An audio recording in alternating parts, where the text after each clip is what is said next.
Hi everyone, I've got a self-love and specific person success story today for you.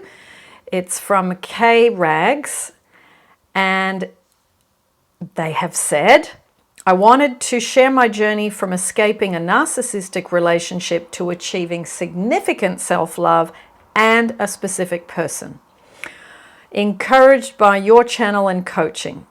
So it goes like this. Self-love journey from brokenness to becoming.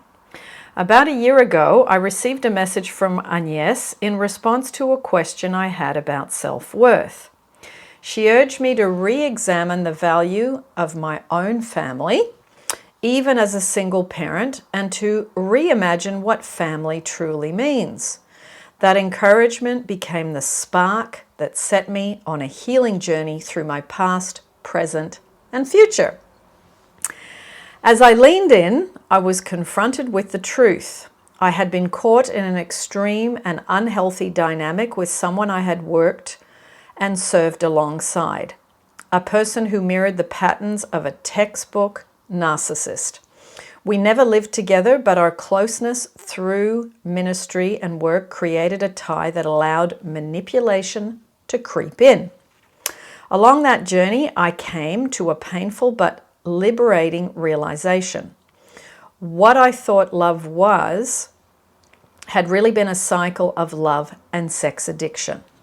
The intensity, the highs, the lows, the pull to stay even when I knew better, it was not love but addiction disguised as connection. Naming it for what it is set me free to see clearly and to begin the hard work of healing.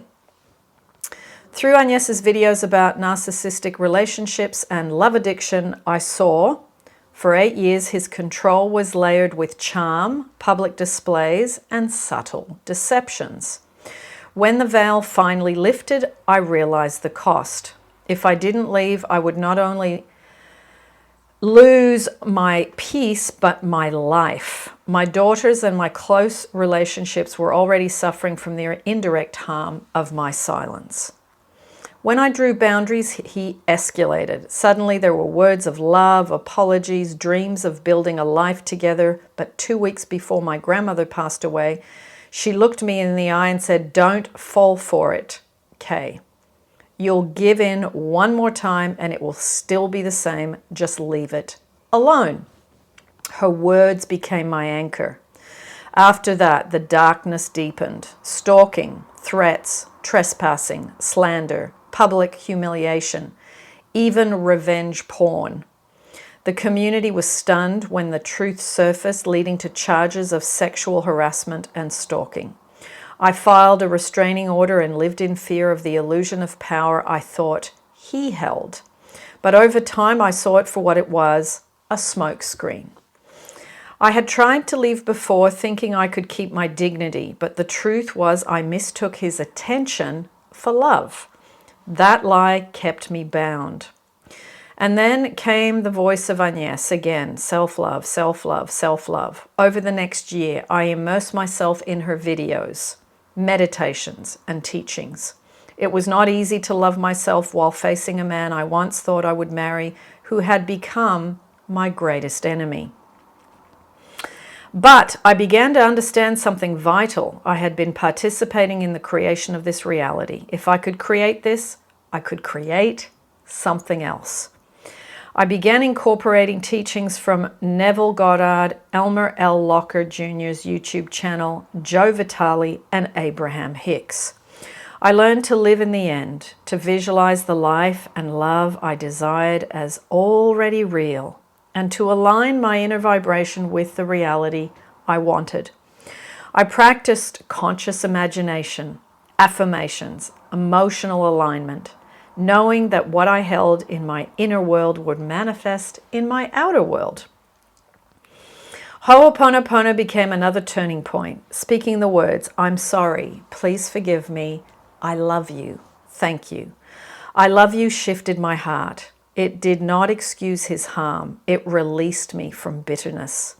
Slowly, I reclaimed my peace, my dignity, and my power. And then, as if to prove the power of the inner change life brought me, someone new. He came into my life during this season of self-love, a man who seems to mirror my visualizations of an ideal partner.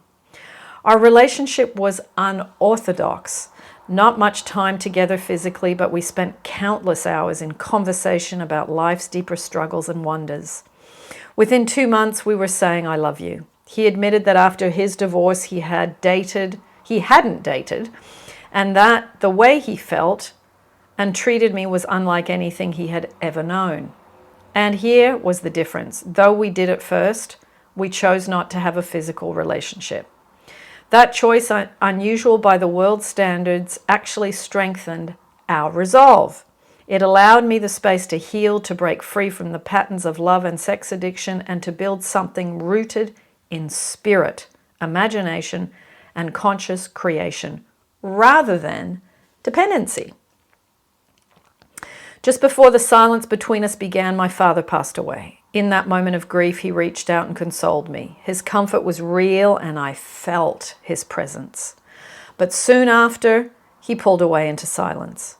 I could have collapsed into rejection, but instead I chose to keep working on me. I affirmed that if he was aligned with me, he would return, and if not, another would. After a month of silence, I noticed he had been quietly sending messages. Eventually, I reached out. Our reconnection was rocky at first, with old fears surfacing, but I kept moving forward, completing my fellowship, earning my board certification, stepping into the next season of my calling. The runner-chaser pattern tried to show up again, but this time I responded differently. I sent him a message that said, "I love you enough to let you live the life you want. If it's not with me, I am okay with that."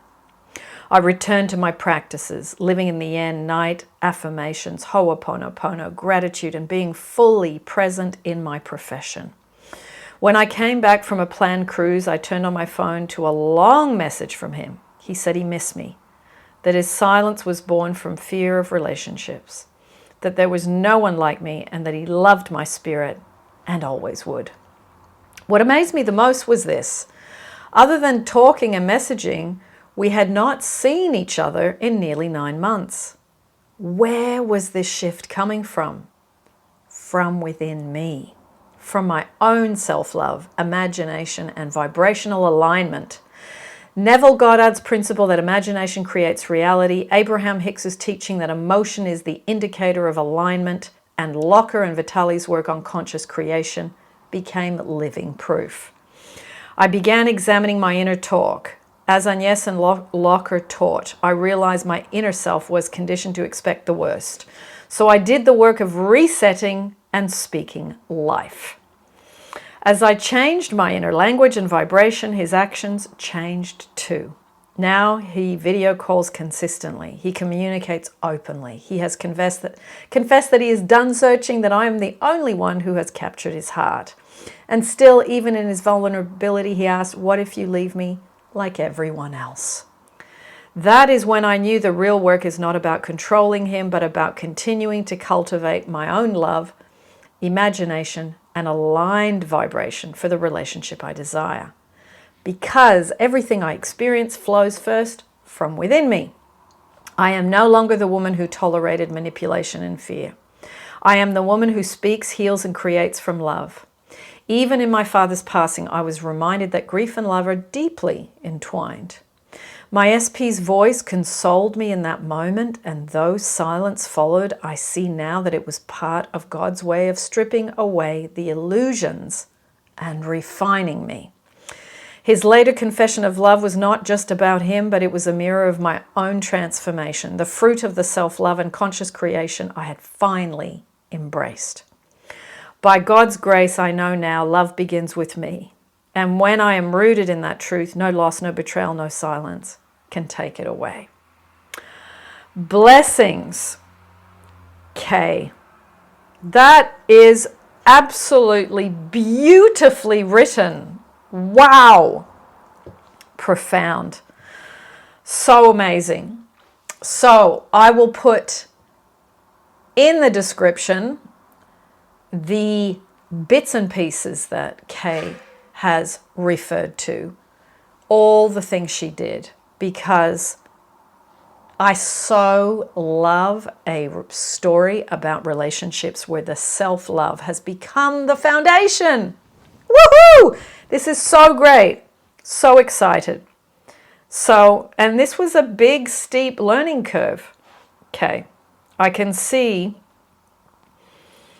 you know, that escaping narcissism is a big deal. It is a big deal. So, well done to you. And thank you so much for sending this in. And I hope you, the viewer, have got a lot out of this, because this is so beautifully written. It's so clear and systematic. It's absolutely A+. So everyone, thank you for joining me for this amazing success story. And I will see you as always in the next YouTube. Lots of love.